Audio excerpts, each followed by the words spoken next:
How'd You Create That is supported by the Open Institute for Social Science. It is a podcast about the process behind creating a work of art.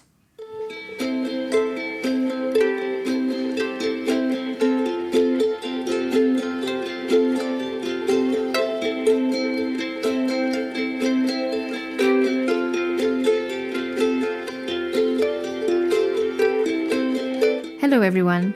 Thank you for tuning in. I am your host Alfa, and in this episode, a spoken word poet, writer, editor, educator, and the co-founder of Word Warriors, Yukta Bajracharya, joins in to talk about poetry and the process behind one of her poems. We dive deep into the craft of writing poems and what it means to keep writing and creating art. Hi Yukta. Hi. Welcome and thanks for joining. I'm excited to be having this conversation with you. How have you been doing lately? I've been okay. I think I'm excited because we finally set a date for this one, and here we are. So I've been doing good. It's been a hectic, but also a hectic start, but...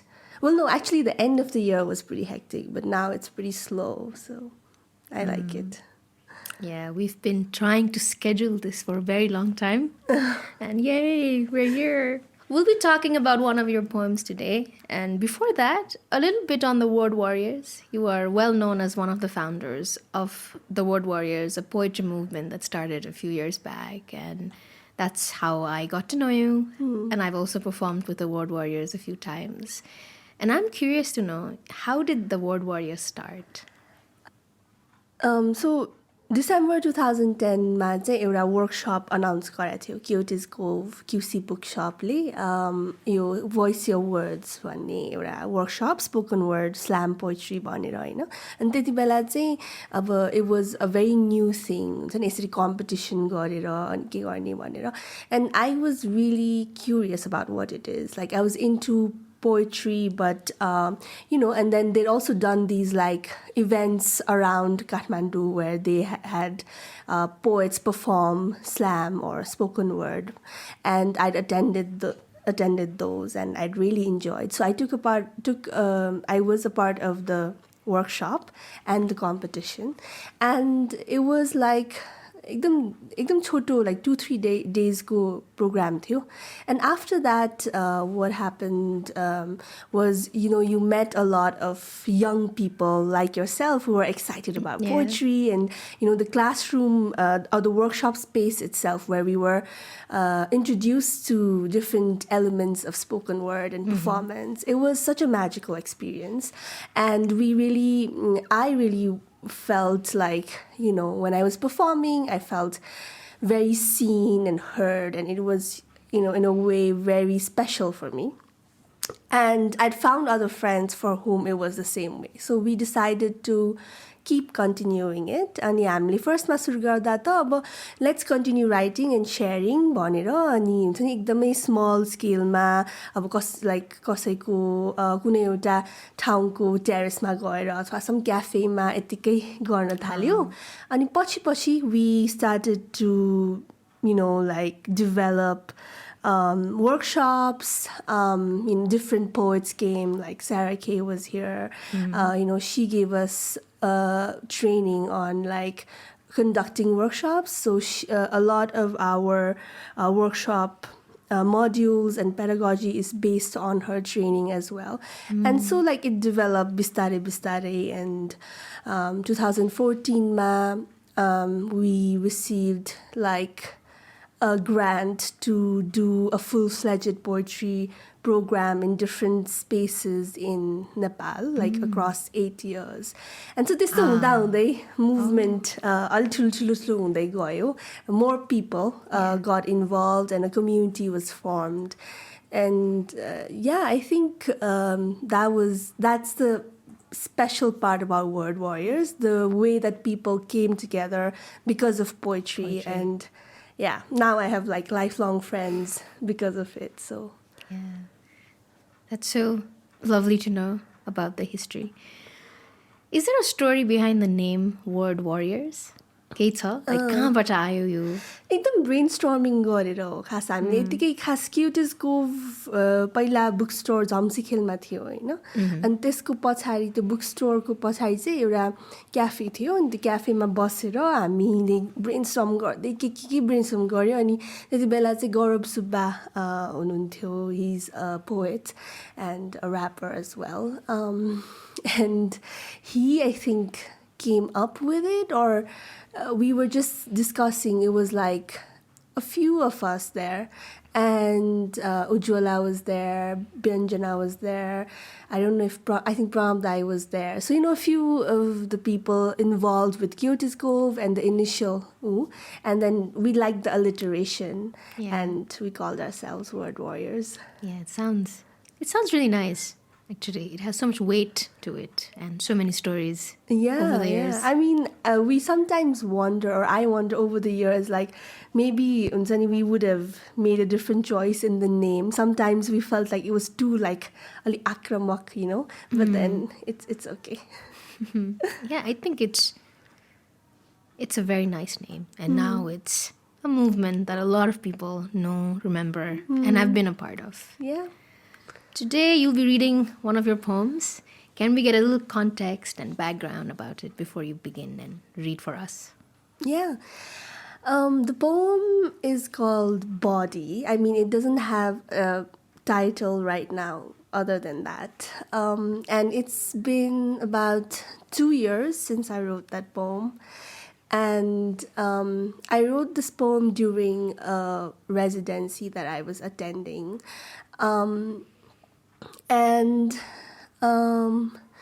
Well, the story behind it is,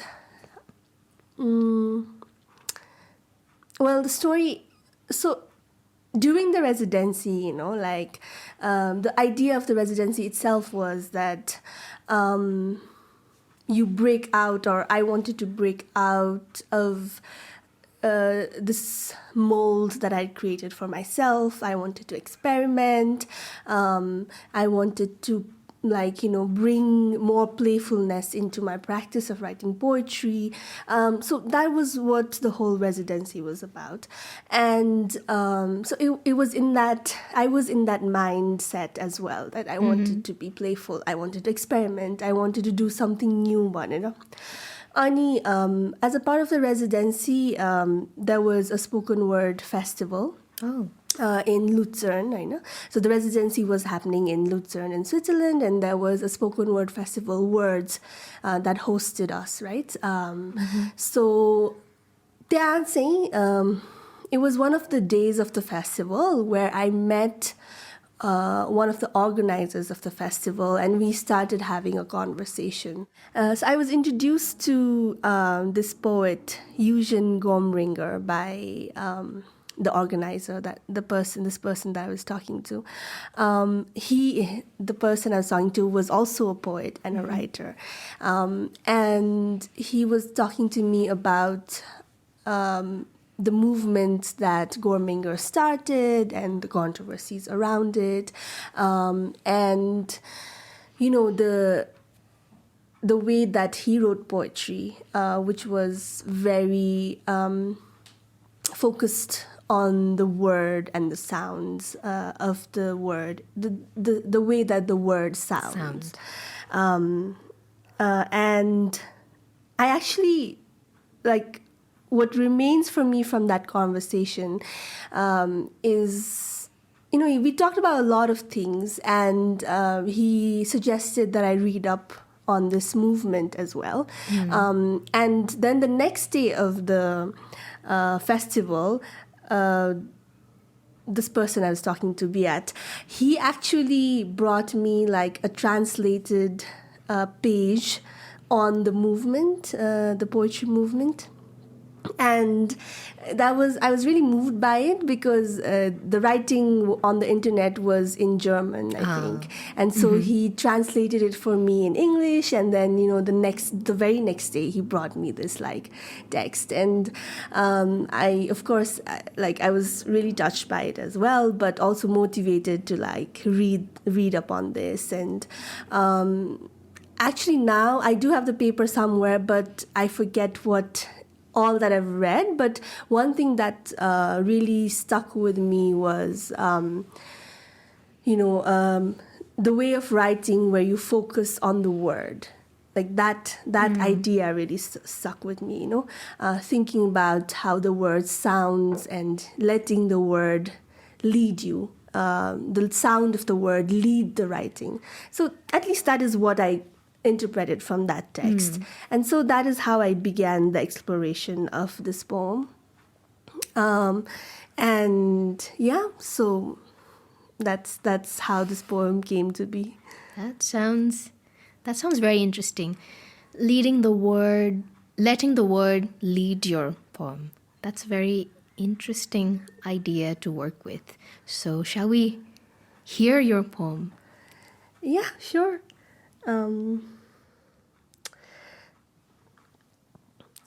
This body here today, this body skin and veins, this body held bone by bone, this body does what this body knows. Body beats, body kicks, body blooms, body finds a way through. Body breathes, body bleats, body announces its arrival. Body hangs from the navel. Body knows its time, knows its own rhythm. Body grows, body learns, body crawls, body fits into tiny spaces. Body held against a standard. Body measured, body labeled, body shamed. Body hides, body seeks, body draws breath. Body pushes, body a transmitter explodes with emotion. Body slaps, body capable of violence. Body falls, body bruises, body slapped tight. Body bearer of my mother's wrath. Body witness of my mother's pain. Body a runaway. Body aches, body craves, somebody, this body, hollow and caves. This body, 3/4 water. This body, streams of red. This body holding a pelvic lake. This body dives deep into its own marrow. Body floats, body sinks, body drained, body dry, body juice, body rind. Body seed, body fruit, and body tree. Body a whole forest. Body bird and body egg. Body cracks, body breathes. Body foaming at its openings. Body splits, spits, shits, body functions. Body sheds sweat, hair, blood, shame. Body just is the way it is. Body some, body kissed, body folds, sharp elbows, curling toes. Body drips, salivating. Body aches, loves pain. Body aches, blue skin. Body lathered in what it cannot forget. Body knows your scent before you appear in sight. Body freezes, body remembers. Body touched too soon. Ogled, poked, groped, claimed. Body whimpers, body wails. Body shh, body mine. Body mine, body mine, not yours. This body mine. This body held arm by arm. This body keeps the score. Body sighs, body signs. Listen, body says. Body forgives. Body tangled in its own brain. Body says, listen. Body does what body knows. Body circuit gone loose. body wired too tight, body medicated, body asks for a pause, body clock, unwind, body restored, body restores, body will not, body is its only present, body here today. Wow, thank you. Thank you. That was one intense poem, and I've heard you perform, I've seen you perform this a couple of times, and every time I hear this poem, it leaves me with a very distinct kind of feeling, of like body and how our bodies work and function. One of my favorite lines is where body grows, body learns. And there's also healing happening elsewhere in the poem. So it's very grounded, and it makes me think about human bodies and how we learn, grow, heal, and function around. Thank you. Is there like a specific reason or why you picked this particular poem for our conversation today? I think in terms of talking about the process, I just wanted to talk about it because the process of writing this was a little bit different from how I write a lot of my other poems. And so I just thought it would be something different process-wise for me. So that's why.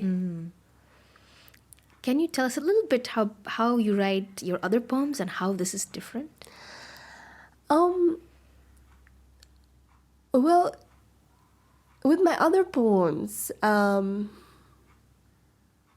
there's a lot of there's like feelings first, for me. Like I feel something that moves me or that compels me to write something.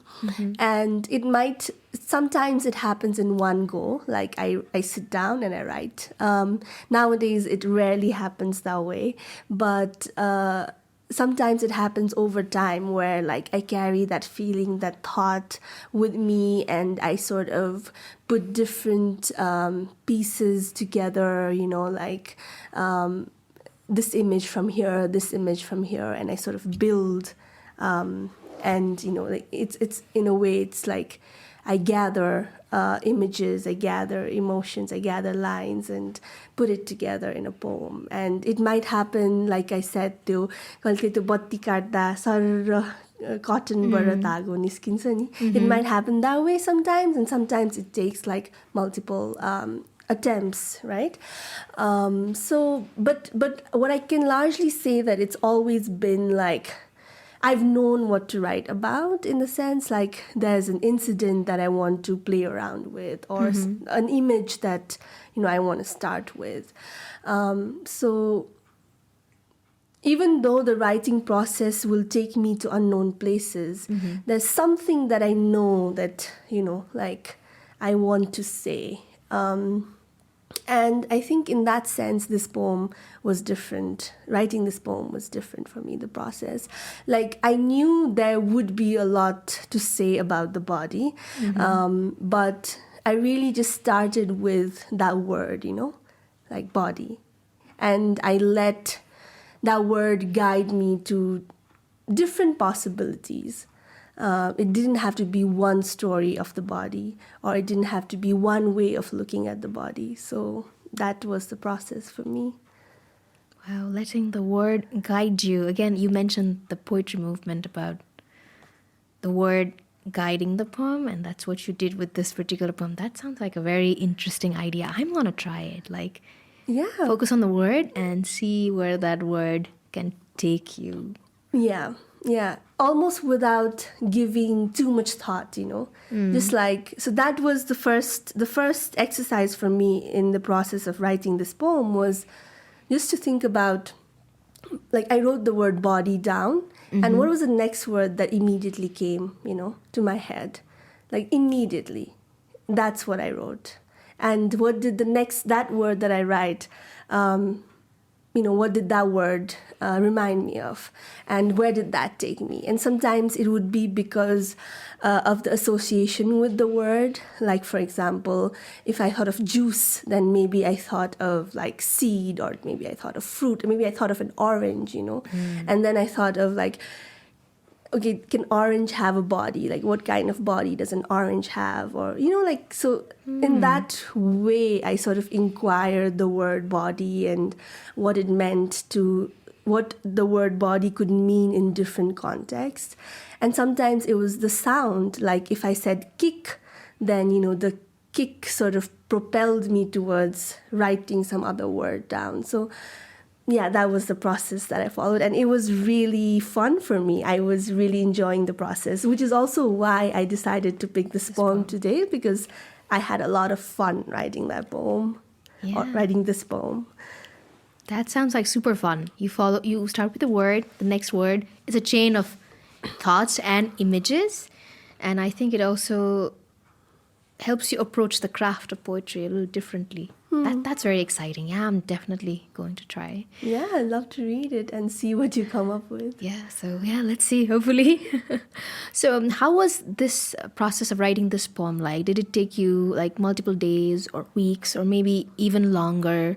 Was it like scattered over a period of time? Yeah, I think I worked on the poem for maybe about 2 months. Not every day, but in a way also like so once I had this idea or the concept, let's say, of okay, this is the kind of poem that I want to write. I want to write about the body. I want to look at the body in different contexts, come up with different ways in which I could talk about the body.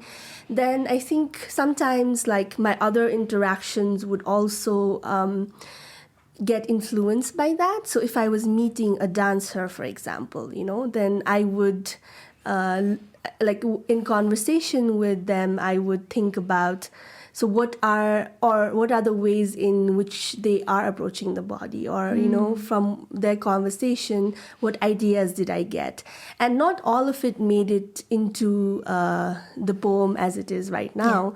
There is a huge list of other ideas, and when I began writing, I thought of it, and I do still think of it as an ongoing poem, like a poem that I can play around with, although the version that I read today is the one that sort of feels a little complete for me right now, and I read that often. But my idea is that I want to rework with the poem and see how it can maybe start in a different way, or end in a different way, or tell a different story. I think what you just mentioned about the poem taking 2 months is so important. किनभने हामीहरू कहिलेकाहीँ what we believe is हामी लेख्नलाई बस्छौँ and then the idea comes, tada, lightning bolt आउँछ, and then we write a whole piece or whatever that we're working on. But it's a process. It takes time. अब जति पनि लाग्न सक्छ हैन. It can like take like some books have been written, some poems have been written for years, and it's also lovely that you mentioned it's work in progress. So you can still change. This is not like written in stone. Yay final हुनुपर्छ भन्ने छैन. You can always go back to it and you can keep changing it. And I think giving that liberty to yourself as a poet is so lovely. Yeah, that is the plan. I do want to keep exploring this and change it. And you मैले first मा लेख्न start गर्दा पनि I wrote it on sticky notes. So I would just like write one phrase, like for example, body floats, right? And then the other phrase I would write it in another sticky note, and then I would sort of do it like a jigsaw puzzle, like try to see हुन्छ नि body floats पहिला भयो भने के हुन्छ, अथवा if that phrase is somewhere else, what happens? So I had occupied a table in one of the rooms in the residency and just played around with it, like tried to shift things here and there. And yeah, I think it goes back to what you were saying, like sometimes definitely, and for some people, yes, maybe at one go, ne kunai poem like feels like this is it. right? But sometimes, and maybe for some people, it's also about giving yourself the permission to like play around, be a little silly, try different things. Because I feel like I sort of have a very one directional approach to my poems, or to bani person habit, you get into the habit of writing this way. Yeah. And I didn't want to do that to myself. I don't want to be known as यस्तै खालको poem. Although I think that somehow my poems at the moment tend to be very intense. In terms of the craft, I want to explore different ways of approaching a poem. So, yeah, and giving yourself the taking risks, I guess, because doile pani, it doesn't turn out to be fun, or it doesn't turn out to be what you want it to be, that are just taking the risk and seeing ke huncha ta भनेर so like yeah. You'd mentioned this at the start, that a poem can take you to unknown places. Like you don't know the end, ke आउँछ यसबाट थाहा हुँदैन, but you go in the journey and you just see what comes out of it. Or sometimes you don't know, you discover something in the process of writing. You change the way you look at the thing that you're writing about, or something happens. Something happens, true. The word body is the heart of the poem that you shared with us.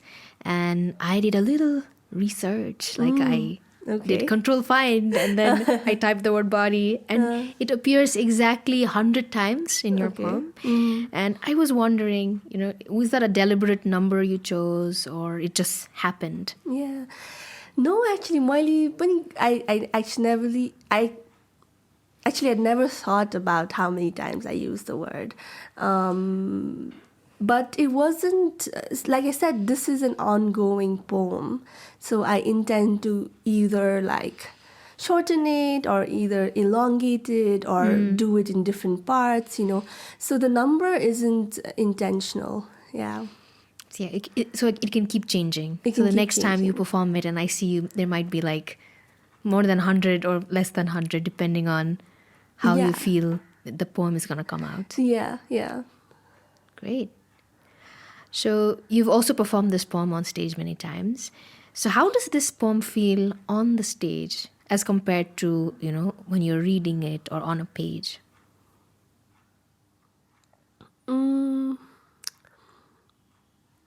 Why don't you answer that for me? I mean, you've seen the poem on the page, and you've also seen me perform it. So, like, I would like to hear what you say, and then of course I'll give my answer as well. Wow! Suddenly we have switched places, and I'm answering the question. Great. I think when I saw you perform this on stage for the very first time, I remembered you had hand gestures. And, like you were performing with your hands as well. So there were there are words, of course, but there are also expressions and gestures that add more intensity and maybe another layer of meaning, or another layer of, expansion to the poem when I was seeing it. I think it comes alive in a slightly different way when you are on stage, for me as a audience, as a listener, as a viewer. I'm glad you said that, because that is an intention when I perform it, that I used my body itself to express. And it doesn't have to mean I use my body in loud ways. It can be, but even subtle ways to complement or to express what I'm saying through my body.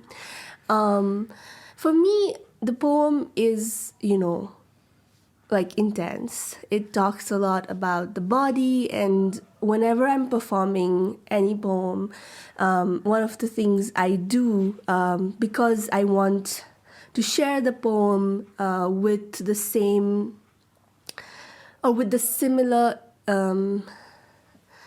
intention that I wrote it in that sense. I want to recall the feelings I had when I was writing the poem, or recall the feelings I have when I sat to write the poem, right? And I wanted that to transfer, to be communicated with the audience, with my audience. So I do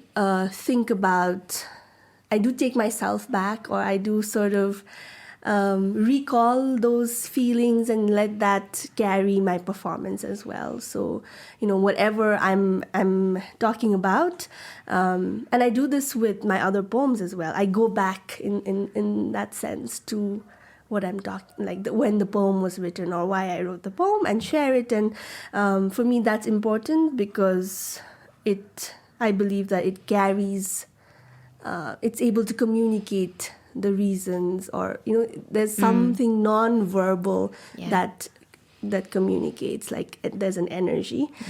Was that the answer to your question? Oh yeah, you was like, how you said you wanted to know how it feels on the stage. Yeah.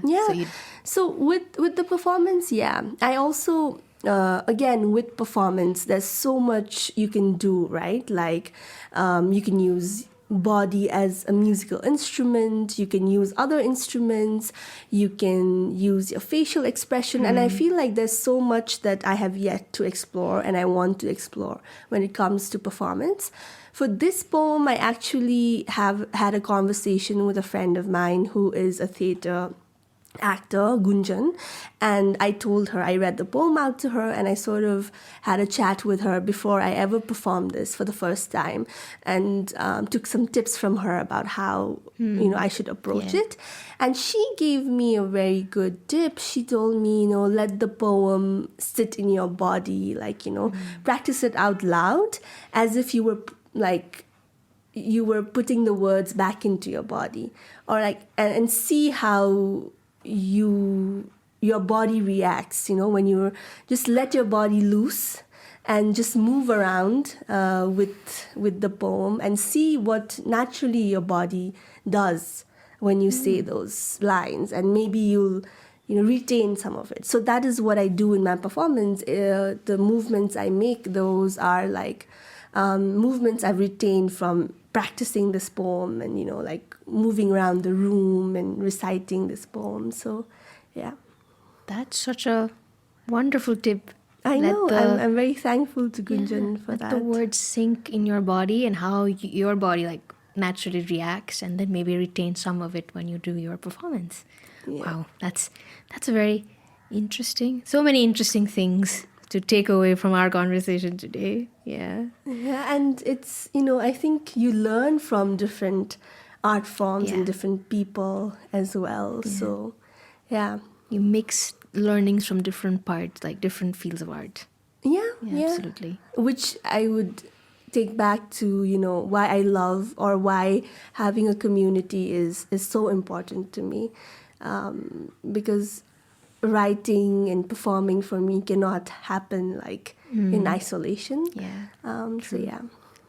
There's a line in your poem, "The body keeps the score," and there's also a book by the same name. I was wondering if you were inspired by that book, or maybe you read it, or if there's something. Actually, and I mentioned this when I'm performing. The line "the body keeps the score" is from the title of this book by Bessel van der Kolk. And I actually bought the book and read one chapter, and I realized it was heavy for me. I was being triggered by it a lot. So I have shelved it for now, but I do plan to go back to it. But, a lot of what they talk about resonated with me while I was reading the book, and also my own experience with my body.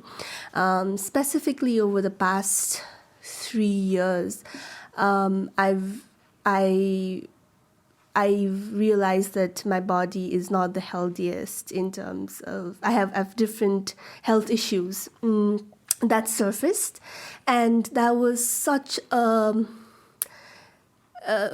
shaking moment for me, because I lost trust over my body, because I realized how it can dysfunction, and that scared me a lot. And a lot of this I experienced when I was living alone, when I was studying abroad, and a lot of it also when I came back.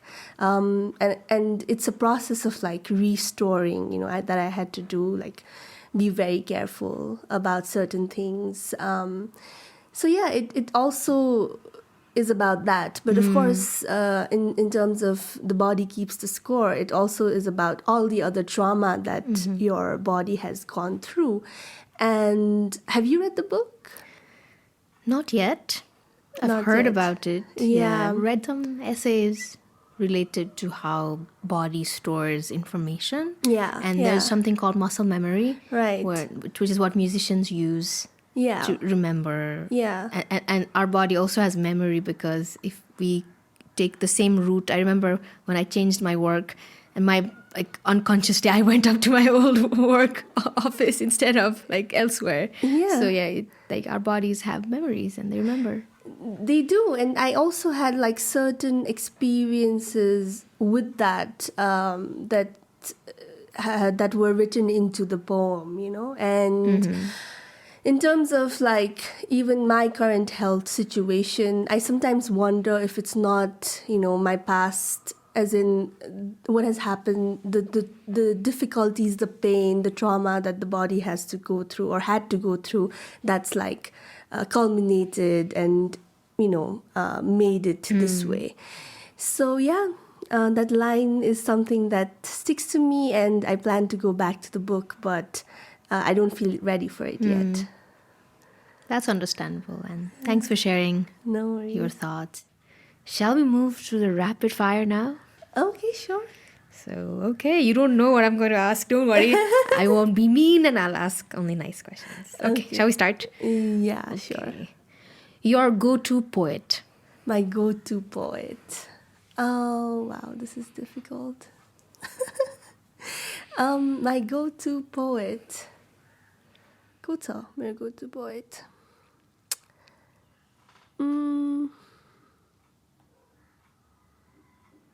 This is a rapid fire. I know. I'm thinking. I think Andrea Gibson. Okay. Do you have a recurrent themes in your poems? Recurrent theme is basically I draw a lot of inspiration from what has happened to me. So my life, I guess. Yeah. Right. If you remember, how long is the longest poem you've written, and how short is the shortest poem? The shortest poem is probably a haiku. So Okay. that's easy. The longest poem is maybe one of the group poems I wrote with friends. But maybe about 6 minutes. And my poems are usually around 2 to 4 minutes. 2 to 4 minutes, okay. A 6-minute poem would be 600 words plus?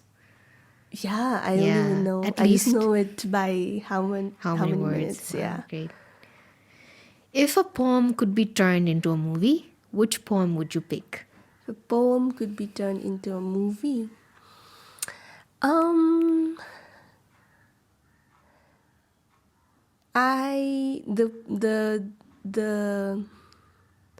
The poem that's coming to my head, I forget its title, but it's a poem about this is annoying because I've forgotten the title, but it's the poem. Maybe I should Google it. Is that allowed? Yeah, okay. We'll give you that liberty to Google. Okay, wait. So that we also get to know what poem it is, and maybe we can look and read as well. Okay, so let me just quickly.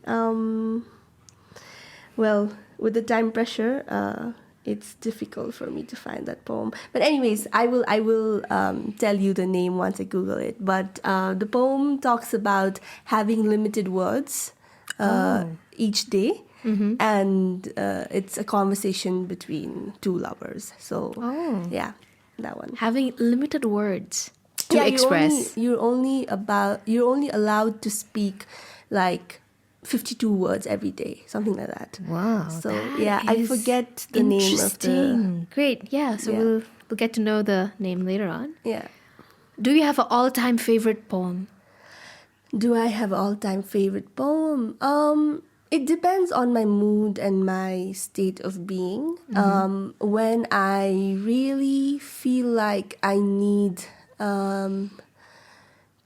some goodness, like to feel that goodness in my life, I go to Andrea Gibson's poem, which the title I'm forgetting again, but it's one of Andrea Gibson's poems. Andrea like Gibson's I poem. really read it to myself to feel like to restore some goodness, Yeah.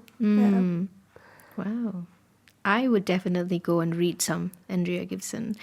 Now, the last question. This is not exactly rapid fire, but when did you realize you were a poet and that what you were writing was poetry? When did I realize that what I was writing was poetry? I guess when I was in grade 5, there was an intention to write poems. So I wanted, okay, let's write. And I don't think I've ever looked back from there. Of course, I do question myself. Sometimes I'm writing and I'm like, oh, is this even poem or poetry? Or I'm not very satisfied with what I've written. And I don't know, the poet question, I keep questioning, because sometimes, like we've talked before, we've had this conversation before, there are months and a year even before I write the next poem or write a poem. And I question, like, am I still a poet? Or, can I say that I write poetry if I'm not doing it right now? Or, but yeah, I guess performing and sort of claiming and using that title as an introduction to myself happened after Word Warriors. Yeah. Great. That was supposed to be the last question, but let's call this the last question. Okay, Something sure. that we can leave our listeners with is, how do you convince yourself you are a poet? Because I've met so many artists, writers who are like, hey, I'm a writer, am I a writer? Am I a poet?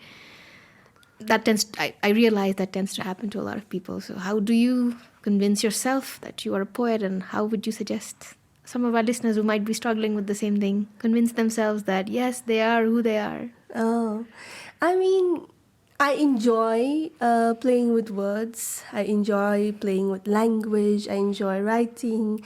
And I think that's essential. So I just hold on to that feeling. I just remind myself, yeah, I do. I mean, of course, writing is difficult. It is painful sometimes, Yeah. right? For many reasons. But because I love that process, even though I hate it, like it's a love-hate relationship, but because I get excited about writing poetry, and yeah, so I just hold on to that thought. I mean, I don't give it a lot of thought, actually. I just let it be. So yeah, I do what I love, and I do what makes me feel happy in terms of writing, and just go along with it. Great. Be excited about what you do and hold on to it. That's so lovely. Thank you so much, Yukta, for Thank joining you so in. much for having me. It's a lovely day today, and I'm so glad to start the day with this conversation. Great.